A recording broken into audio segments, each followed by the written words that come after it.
ఏమన్నా ఏం చేస్తున్నారు ఇతవా? ఏం చేస్తావు నా కూలోళ్ళు చూస్తే 150 మంది అయిపోయినారు. ఏమన్నా యాడ్నింగ్ తెచ్చి కట్టేది కూలోళ్ళకి. ఓ ఈ చేను అంతా మీదేనా ఇదంతా? ఏమన్నా చేయాలి ఒక శనగ చెట్టు కనబడుతున్నాయి. శనగ చెట్లేమి ఇవే? ఏమైంది ఏ అంత కొసుకున్నట్లుంది శనగ చెట్లు అంటారు ఇక్కడ చూడే. ఏమన్నా చేయాలి మా బాధ ఇట్లా. ఓ ఇక్కడంతా ఎలకలు తోడే ఏంటయ్యా? ఈ కొసుకలు ఇడిస్తే ఈ ఎలకలు తోడేస్తాయి. ఈ కూలాలు చిక్కురు.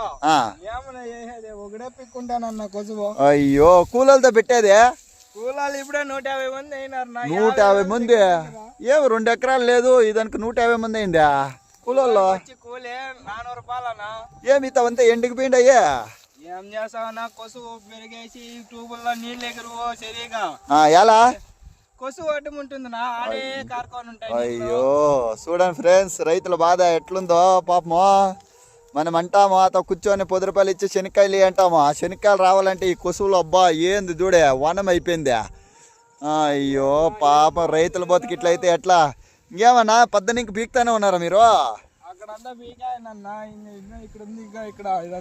అయ్యో ఇట్లా శనగ చెట్లు అన్ని చచ్చిపోతే మీకేం గిట్టుబాటు అవుతుందన్నా? ఇంకా అయ్యో బా ఇంత చేనికి ఎన్ని మూటలు కావాలి అట్లాది అన్ని ఎలకలు తోడేసి ఎంత కొసువు పడిపోయింది. శనగ చెట్లే కనపడలేదే. చూడండి ఫ్రెండ్స్ ఎట్లుందో కొసువు. అయ్యో పాపం.